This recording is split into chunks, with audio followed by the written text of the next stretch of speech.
नमस्ते। आप एक महल में रह रहे हैं। आप खुश नहीं हैं।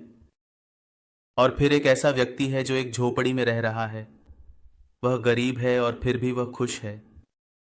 इसलिए खुशी का बाहरी चीजों से कोई संबंध नहीं है। खुशी का संबंध अधिकतर अंदर की चीजों से है। और दूसरा बिंदु यह है कि यह सब आपके मन की स्थिति पर निर्भर करता है। एक गरीब आदमी एक अमीर आदमी से अधिक खुश हो सकता है।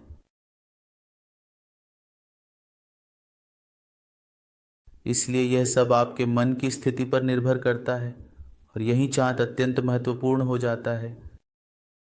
इसलिए वैदिक ज्योतिष में सब कुछ चांद पर आधारित है। चांद का चार्ट अत्यंत महत्वपूर्ण है। आपका लग्न चार्ट बहुत अच्छा हो सकता है, लेकिन अगर आपका चांद का चार्ट डिस्टर्ब्ड है तो आप अपनी जिंदगी में जो भी सुविधाएं हैं उनका आनंद नहीं ले पा रहे हैं। और इसलिए इस पॉडकास्ट में मैंने ज्योतिष में चांद के बारे में संक्षेप में बात की है और मैंने कुछ ऐसी चीज़ें भी समझाई हैं जो आपको चांद और इसके सभी जन्म चक्रों, अतीत, वर्तमान और भविष्य के साथ संबंध के बारे में अधिक जानने में मदद करेंगी। और इस पॉडकास्ट में और भी कई कई और अंतर्दृष्टियां हैं और आपके सभी के लिए मन के महत्व को समझने के लिए एक सुंदर कहानी है। तो चलिए इस सुंदर पॉडकास्ट के साथ शुरू करते हैं।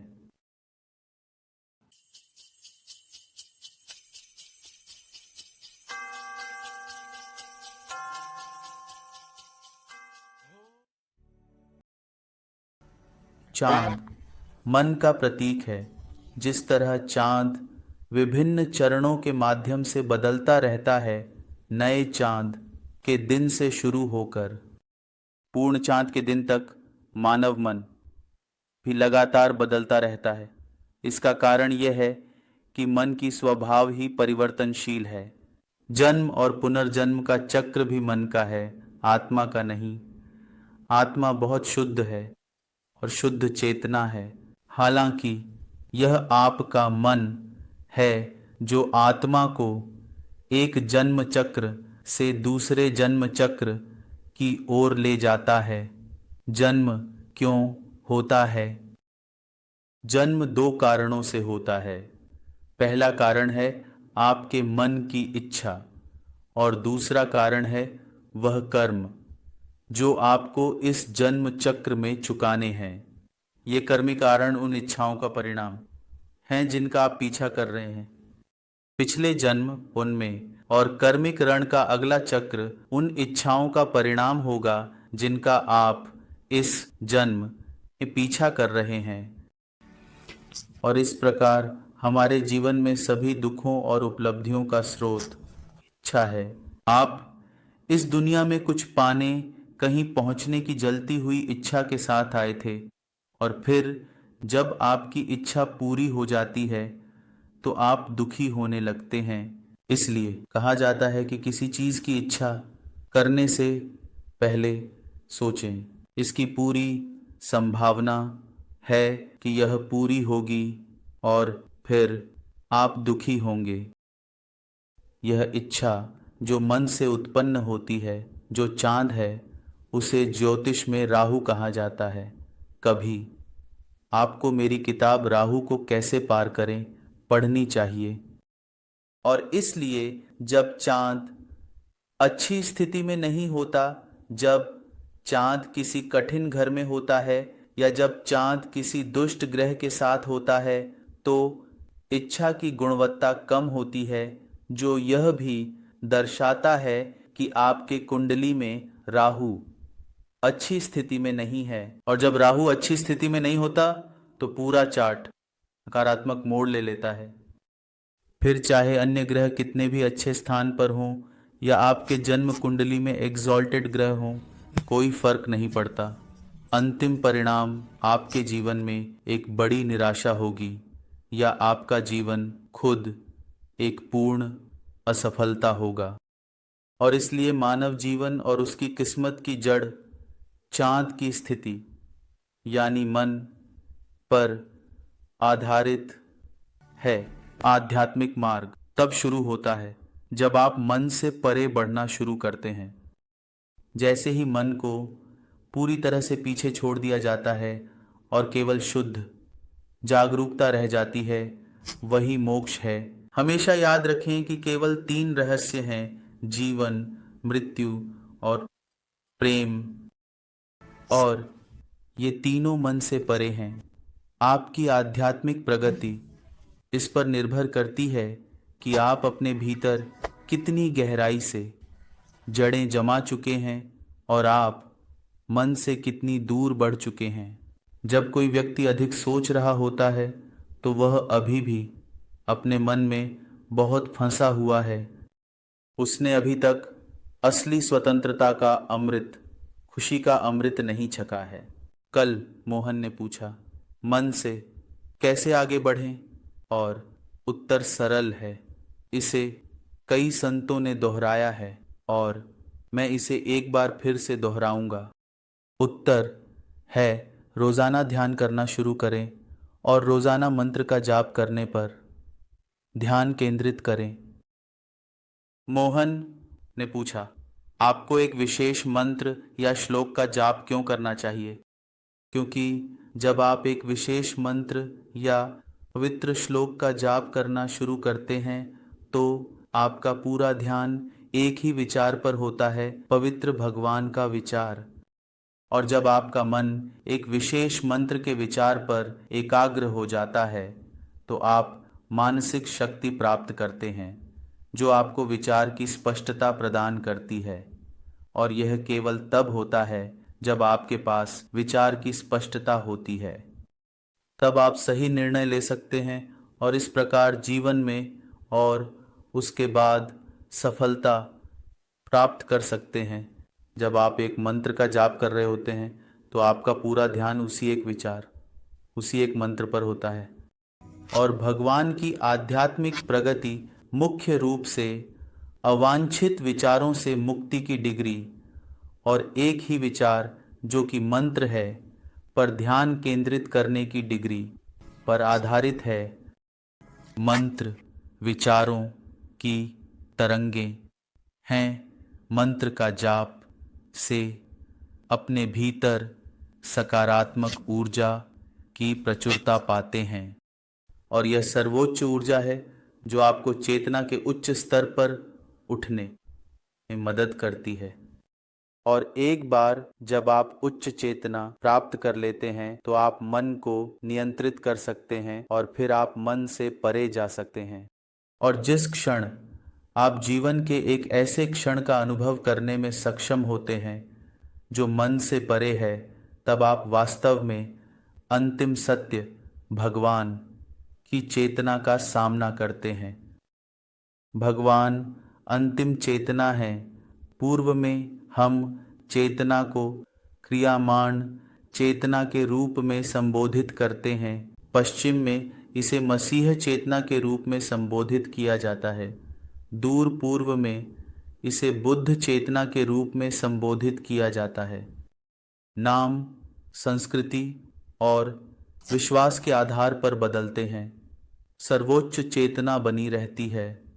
हर मानव जीव एक आत्मा के साथ जन्म लेता है। उसकी जन्म कुंडली में चंद्रमा की विशिष्ट स्थिति या दशा, जीवन का पूरा उद्देश्य, जीवन में खुशी का पूरा ग्राफ और यहाँ तक कि मानव जीवन की शारीरिक बीमारियां मुख्य रूप से आपके जन्म पत्रिका में चंद्रमा की स्थिति पर आधारित हैं।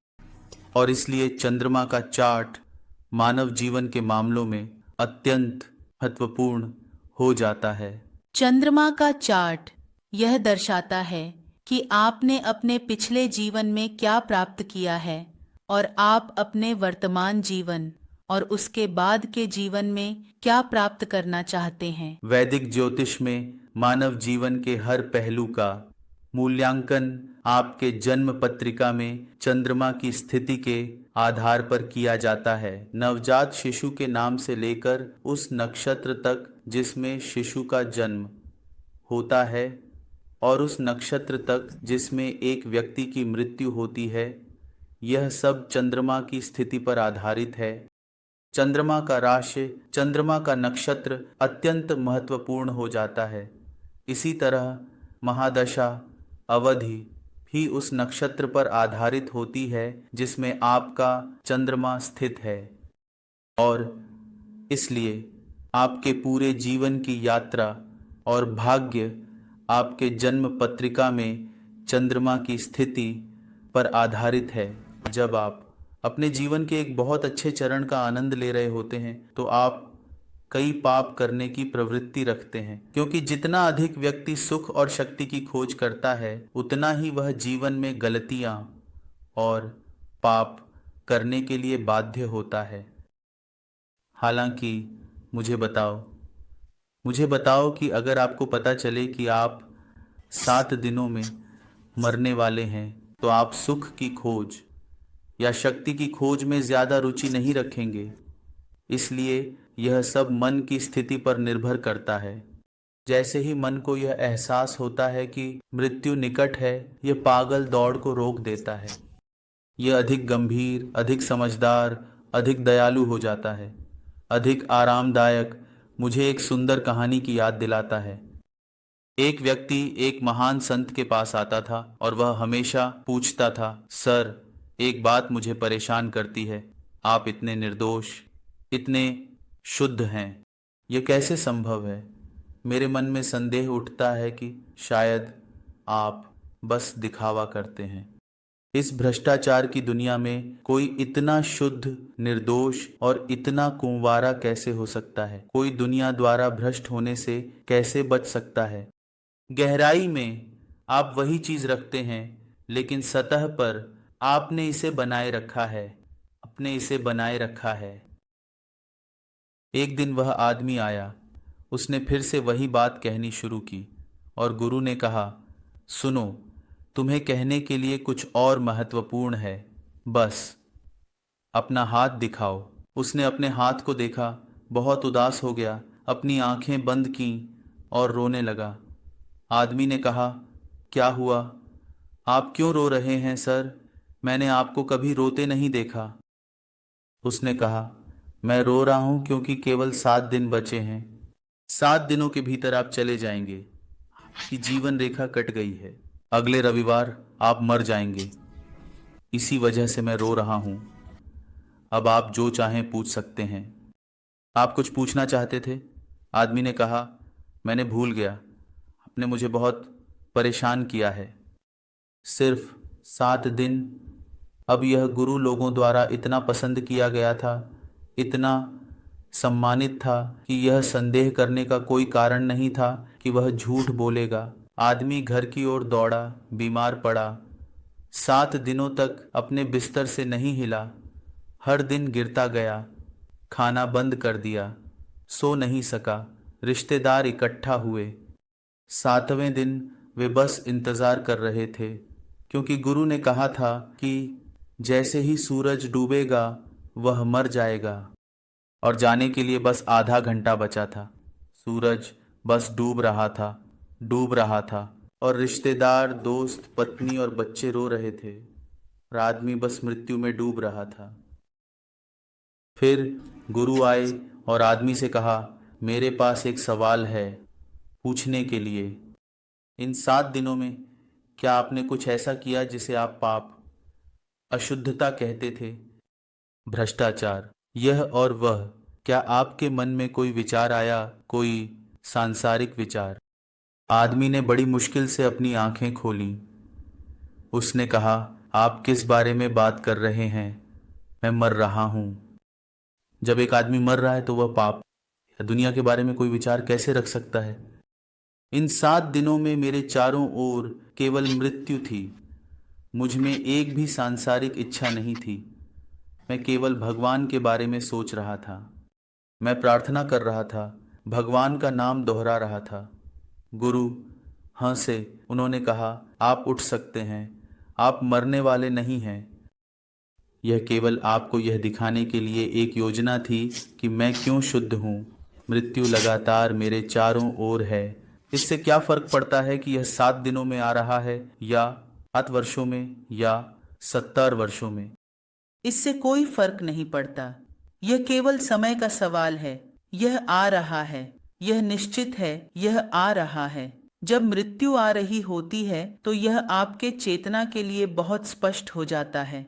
जीवन एक बड़े परिवर्तन, एक मौलिक परिवर्तन से गुजरता है। वह आदमी हंसने लगा। उसने कहा, आपने मजाक किया। वह पूरी तरह से ठीक था। कुछ ही मिनटों में वह ठीक हो गया। लेकिन उसने कहा, गुरु, एक बात, आप झूठ कैसे बोल सकते हैं?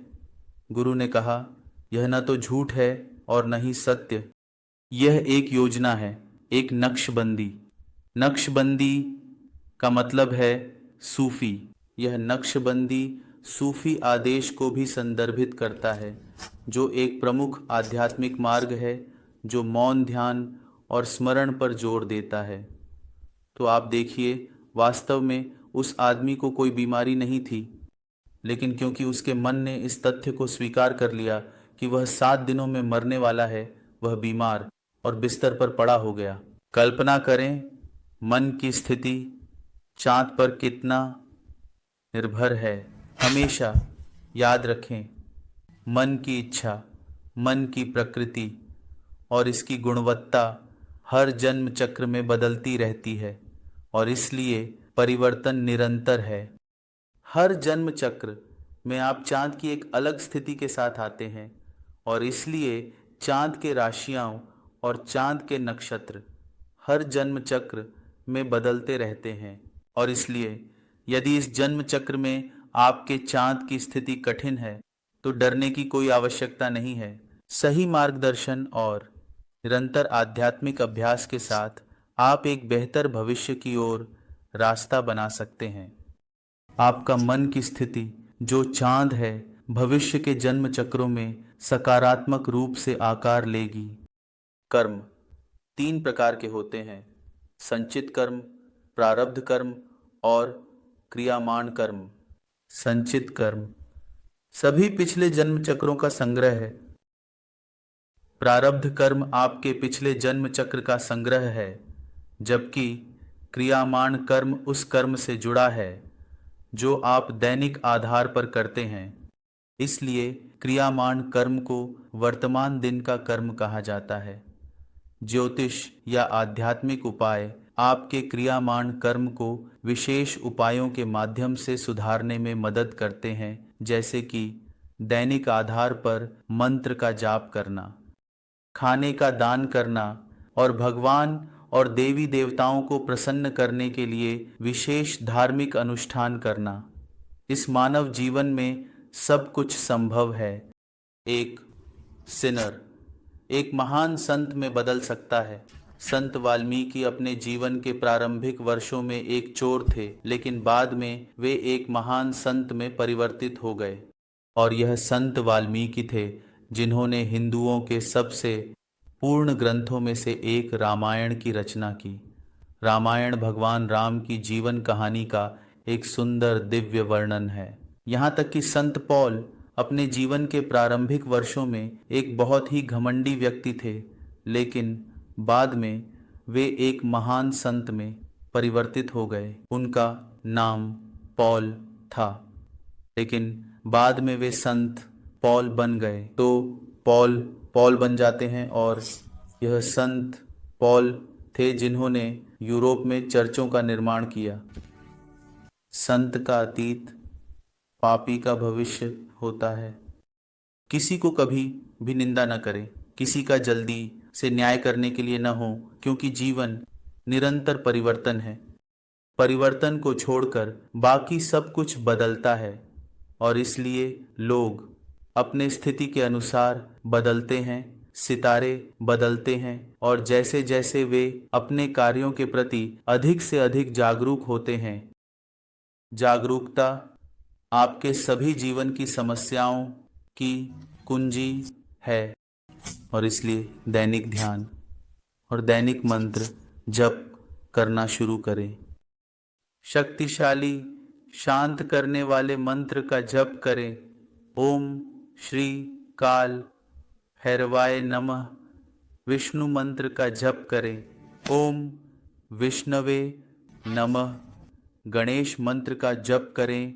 ओम गम गणपतये नमः।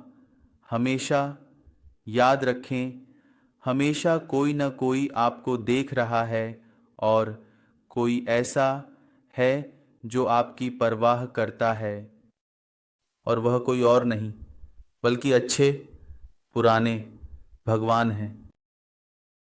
ये मेरे इस चैनल पर चौथा वर्ष है। 4 साल पहले 2020 में मैंने इस पॉडकास्ट चैनल की शुरुआत की और मैं दुनिया भर में अपने सभी शुभ चिंतकों और अनुयायियों का धन्यवाद करना चाहूँगा। मुझे कभी नहीं पता था कि मेरी जीवन यात्रा मुझे इतनी दूर ले जाएगी। यह मेरे दयालु गुरु का आशीर्वाद है कि अपनी माँ को खोने, 14 वर्ष की उम्र में अपने पिता को खोने और बेघर होने के बावजूद मैं अंग्रेजी साहित्य में मास्टर डिग्री पूरी कर सका, सॉफ्टवेयर तकनीक सीख सका और IIM से MBA कर सका। अपने जीवन के शुरुआती वर्षों में मैंने अमेरिका सहित कई पश्चिमी देशों की यात्रा भी की, लेकिन असली बदलाव, मेरे जीवन में असली मोड़ तब आया जब मैंने अंदर की ओर मुड़ना शुरू किया। बिल्कुल बिना परिवार, बिना रिश्तेदार, बिना पिता, बिना माँ और केवल एक छोटे सूटकेस के साथ। 14 वर्ष की उम्र में मैंने पुणे की सड़कों से अपनी जीवन यात्रा शुरू की। मेरी जीवन यात्रा स्वयं में आप सभी के लिए एक अच्छा उदाहरण है, विशेष रूप से उन लोगों के लिए जो अपने जीवन में संघर्ष कर रहे हैं। हमेशा याद रखें, दुख ही चेतना की एकमात्र उत्पत्ति है और इसलिए दुख एक छिपा हुआ आशीर्वाद है।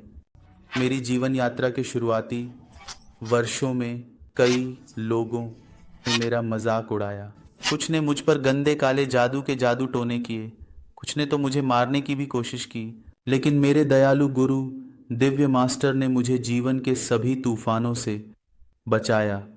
आपको केवल विश्वास और धैर्य की आवश्यकता है। साईं बाबा कहते हैं श्रद्धा या सबूरी और इसलिए दयालु। गुरु को याद करते हुए मैं अब उनके चरणों में विश्राम करता हूँ। उनका आशीर्वाद मुझे और मेरे सभी अनुयायियों को दुनिया भर में मार्गदर्शन करता रहे। हम सभी अपने पथ पर आगे बढ़ते रहे। जब आप मंजिल की चिंता करना बंद कर देते हैं और यात्रा का आनंद लेना शुरू करते हैं, तब मैं कहूँगा कि आप सही रास्ते पर हैं। याद रखें, यह यात्रा है जिसका आनंद लेना चाहिए और मंजिल की चिंता नहीं करनी चाहिए। भगवान की लालसा ही यात्रा है, भगवान के साथ मिलना ही मंजिल है। अगर आप मुझसे पूछें तो मैं भगवान के साथ मिलन के बारे में ज़्यादा चिंतित नहीं हूँ। इसके बजाय मैं भगवान की लालसा में आनंदित होने की ओर अधिक झुकाव रखता हूँ। जीवन का असली रस इसी लालसा में है। जब आपकी आंखें नम हो जाती हैं, जब आप प्रेम और भक्ति में रोते हैं, जब आपका दिल आभार से धड़कता है, तब आप भगवान के साथ होते हैं। एक बार इस्कॉन के एक बुजुर्ग व्यक्ति ने स्पॉन्टेनियसली मुझसे संदेश भेजा, मैं भगवान की ओर यात्रा पर हूँ, क्या आप मेरे साथ आ रहे हैं? मैंने भी स्पॉन्टेनियसली जवाब दिया, मेरी यात्रा भगवान की ओर नहीं है, मेरी यात्रा भगवान के साथ है। जय श्री गणेश, जय गुरु।